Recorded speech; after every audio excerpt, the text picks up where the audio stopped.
મિત્રો, શું તમને પણ સતત થાક જ લાગે છે? શું તમને પણ કામ કરવાનું મન નથી થતું? શું તમે પણ થોડું કામ કરો ત્યાં થાકી જાઓ છો? શું તમારા શરીરના બધા સાંધા દુખે છે? એમાં સ્પેશિયલી ગોઠણ તો સૌથી વધારે દુખે છે. શું તમને હાથ પગમાં વારંવાર ખાલી ચડી જાય છે? શું તમે વારંવાર બીમાર પડો છો? જો આ પ્રશ્નનો જવાબ હા હોય તો તમારા શરીરમાં વિટામિન ડી અને B12 ની ઉણપ છે.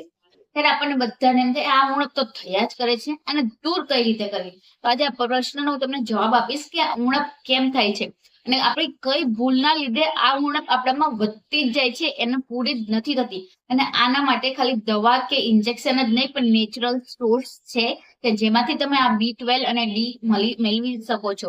તો કયા એ સોર્સ છે, કઈ રીતે લેવું જોઈએ, એ બધું આજે આપણે ડિટેલમાં જોઈશું. તો ચાલો વિડીયોની શરૂઆત કરીએ. નમસ્કાર મિત્રો, સ્વાગત છે તમારું મારી યુટ્યુબ ચેનલમાં. હું ડોક્ટર દીપાલી ધાકેજા.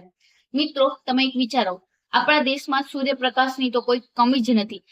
જેટલો આટલો સૂર્યપ્રકાશ આપણા દેશમાં મળી રહ્યો છે, તો પણ આપણા દેશમાં વિટામિન ડી ની કમી છે. આશરે 90% લોકો વિટામિન ડી ની ઉણપના લીધે અને 75% લોકો વિટામિન B12 ની ઉણપના લીધે હેરાન થતા હોય. અને એ લોકો આ જાણે અજાણે આ ભૂલને અવગણે છે કે ક્યારેક કોઈ બીજી દવાઓ લઈ લે છે, જેની આગળ જતા ફરીથી જ એના શરીરમાં ઉણપ થતી હોય છે. તો આજે આપણે એ વાત કરીએ કે આ ઉણપ થાય છે કેમ. તો વાત કરીએ વિટામિન ડી ની. તો વિટામિન ડી નો મેઇન સોર્સ શું છે? સૂર્યપ્રકાશ, જેમાંથી આપણને યુવી બી કિરણો મળે છે, જે આપણા સ્કિનમાં એન્ટર થાય ને ત્યારે જ આપણા શરીરમાં વિટામિન ડી ઉત્પન્ન થતું હોય છે. અને આ કિરણો સૌથી વધારે બપોરના 11 થી 2 વાગ્યાના સમયગાળા દરમિયાન જ હોય છે. ને ત્યારે આપણને ગરમી વધારે લાગે છે, આપણા સ્કિનની ટેનિંગની ટેન્શન હોય કે જેના લીધે આપણે 11 થી 2 ના સમયગાળામાં બહાર જ નહીં નીકળે, પણ એના જગ્યાએ સવારના કુમળા તડકામાં બેસીએ, બરાબર છે. પણ કુમળા તડકામાં યુવી બી કિરણો સૌથી ઓછા હોય છે, જેના લીધે આપણા શરીરમાં વિટામિન ડી નું એબ્સોર્પ્શન થતું નથી અને વિટામિન ડી પ્રોડક્ટ પણ થતું નથી, જેના લીધે આપણનામાં વિટામિન ડી ની ઉણપ આવતી હોય છે. અને બીજી સૌથી મોટું કમીના કારણ એ છે આપણા શરીરમાં મેલેનિનનું પ્રોડક્શન વધારે હોય છે. માટે જ આપણે ઇન્ડિયાના બધા લોકો થોડાક ઘઉંવાળા, થોડાક શ્યામ કલરના હોય છે. જે આ મેલેનિન તત્વ છે ને, એ જ આપણા શરીરમાં વિટામિન ડી ની જે એબ્સોર્પ્શન હોય, એનું જે પ્રોડક્શન હોય એને રોકે છે, જેના લીધે આપણા શરીરમાં એની ઉણપ જ રહેતી હોય છે. તો હવે વાત કરીએ વિટામિન B12 ની. તો વિટામિન B12 નો મેઇન સોર્સ છે એનિમલ સોર્સ ઓફ ફૂડ છે, બરાબર. પ્રાણીજન્ય ફૂડમાંથી મળતું હોય છે, જેમ કે ઈંડા છે, માંસ છે, મછલી છે, દૂધની બનાવટો છે, એ બધુંમાંથી આપણને વિટામિન B12 મળતું હોય. ને ઇન્ડિયાના 40% લોકો પ્યોર વેજીટેરિયન હોય છે, જેમના પાસે કોઈ સોર્સ જ નથી હોતો. માટે એ લોકોનામાં વિટામિન B12 ની ઉણપ સૌથી વધારે જોવા મળતી હોય. ને બીજી સૌથી મોટી ભૂલ, આપણે ઇન્ડિયામાં બધાને ચા કોફીની અતિશય આદત હોય છે, જેના લીધે વિટામિન B12 શરીરમાં જાય ને તો પણ સરખી રીતે એબ્સોર્બ નથી થતું, કારણ કે આ ચા અને કોફી છે ને એને અવરોધે છે, જેના લીધે આપણા શરીરમાં વિટામિન B12 ની ઉણપ રહેતી જ હોય છે. તો આ મેં વાત કરી ઉણપ શેના લીધે થાય છે ને આપણે કઈ ભૂલ કરીએ છીએ. તો હવે વાત કરીએ કે આને દૂર કઈ રીતે કરવું. તો વાત કરીએ વિટામિન ડી ની, જે આપણને એક પણ પૈસો ખર્ચ્યા વગર આરામથી મળી જશે. એનો સોર્સ છે સૂર્યપ્રકાશ.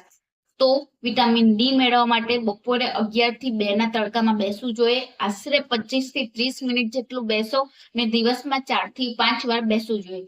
જ્યારે પણ તડકામાં બેસો ત્યારે સનસ્ક્રીન, કોઈ લોશન, ક્રીમ લગાવીને નથી બેસવાનું, અને એકદમ ઢીલા અને સુતરાઉ કપડાં પહેરો. જો બહુ જ ગરમી હોય ને તો તમે તમારા શરીરને સુતરાઉ કપડાથી ઢાંકો, બાકી તમારા હાથ, પગ અને ફેસ ખુલ્લું રાખો, કે જેનાથી વિટામિન ડી ના જે કિરણો છે, યુવી બી કિરણો, જે આપણા શરીરમાં સરખી રીતે એબ્સોર્બ થાય ને આપણા શરીરમાં વિટામિન ડી નું પ્રોડક્શન થાય, કે જેના લીધે એની ઉણપ ના આવે.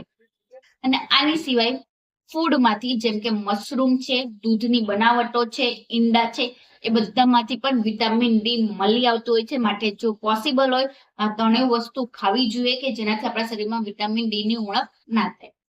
હવે વાત કરીએ વિટામિન B12 ની. તો વિટામિન B12 સૌથી વધારે માંસ, માછલીમાંથી મળી આવતું હોય છે. એ તો આપણે લેવાના નથી. તો આની જગ્યાએ બીજો ઓપ્શન છે દૂધ, દહીં, પનીર, છાશ. આ બધામાં પણ વિટામિન B12 રહેલું હોય છે. માટે જમવામાં 1 વાટકો દહીં લેવું જોઈએ, રાતે 1 ગ્લાસ જેટલી છાશ લેવી જોઈએ, અઠવાડિયામાં 2 થી 3 વાર ઘરે બનાવેલા પનીરનો ઉપયોગ કરવો જોઈએ, કે જેનામાંથી આપણને વિટામિન B12 સારા પ્રમાણમાં મળી આવે. પરંતુ વિટામિન B12 આપણે આ વસ્તુમાંથી લઈએ, પણ સૌથી મોટી ભૂલ ક્યાં કરે કે આપણે દૂધને 1 વાર ઉફાણો આવી જાય પછી ફરીને ફરી પાછો ઉફાણો લાવીને પીતા હોય કે જેમાં વિટામિન B12 ના તત્વો નષ્ટ થઈ જાય છે, જેમાંથી આપણને કઈ જ વિટામિન B12 મળતું નથી. માટે એકવાર દૂધ ઉકળી જાય, ઉફાણો આવી જાય પછી જ એ દૂધ પીવાનું છે, અને ફરીવાર ગરમ કર્યા પછી એ દૂધ નથી પીવાનું કે જેમાંથી તમને વિટામિન B12 મળશે નહીં.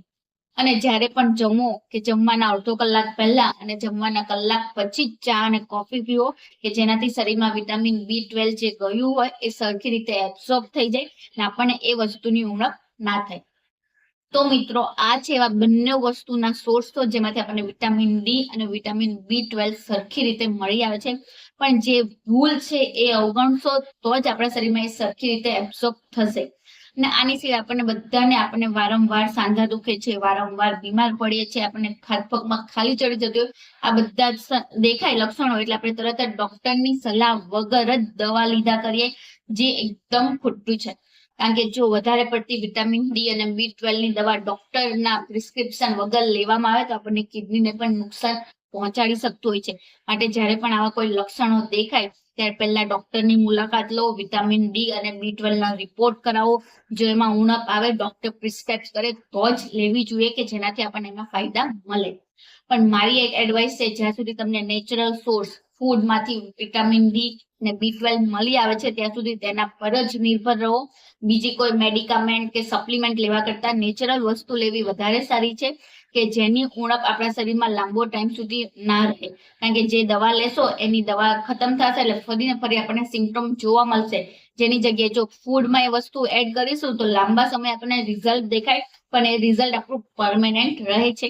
માટે વિટામિન ડી અને B12 માટે આપણા નેચરલ સોર્સ છે, ફૂડ સોર્સ છે, એના ઉપર ડિપેન્ડ રહો.